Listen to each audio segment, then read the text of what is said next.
I have 2 children, ages 4 and 6, and in trying to share with them my spiritual journey as best I can, I have found it is very difficult to tell a child that they are Brahman or even to tell them about God. It can be very confusing for them.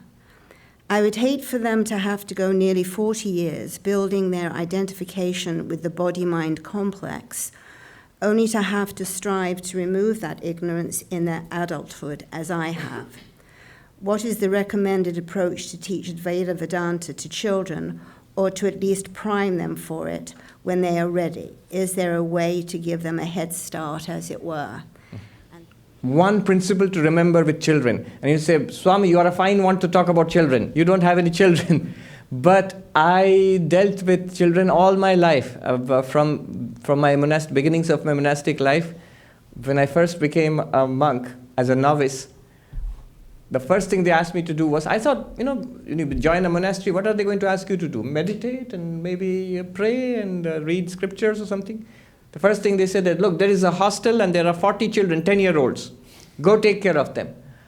40 children. If I had gotten, in samsara, in married life, I would have had 1 or 2. But here, there are 40 here. So I dealt with kids for many, many years. Okay, so here is one principle to understand and hold on to firmly. Children do not listen, they imitate.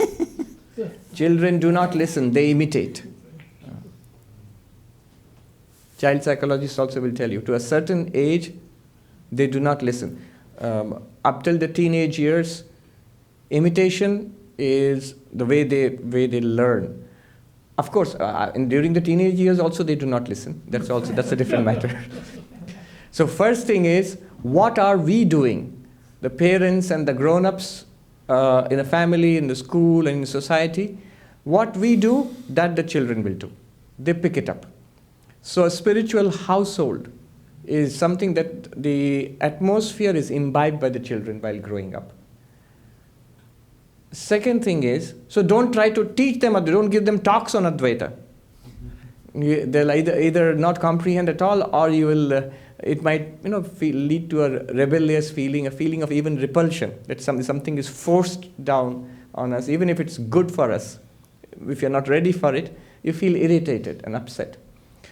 So, of course, you can talk to them about it, especially if they're curious, but otherwise a spiritual household, a household of study and prayer and spiritual music and love and peace and serenity, a household where there is emotional comfort and support and structure. This is very good. Now, more directly to your question, telling them that they are Brahman and the identification, false identification with body, mind, if you build it up over the years, then again to deconstruct it is a big job. Correct, it is a big job. There is a nice story in ancient Indian mythology of Queen Madalasa, which Swami Vivekananda loved. He repeated it here a number of times.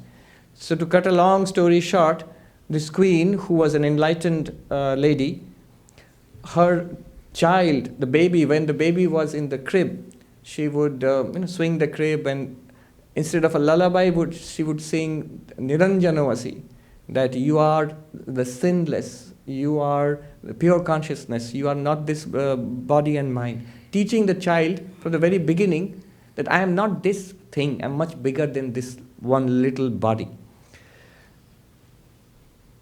That's a good idea. Sort of imbibe it yourself and radiate it out so that children can pick it up that way. The identifications will not be built up so strongly if the house where they grow up is a spiritual house.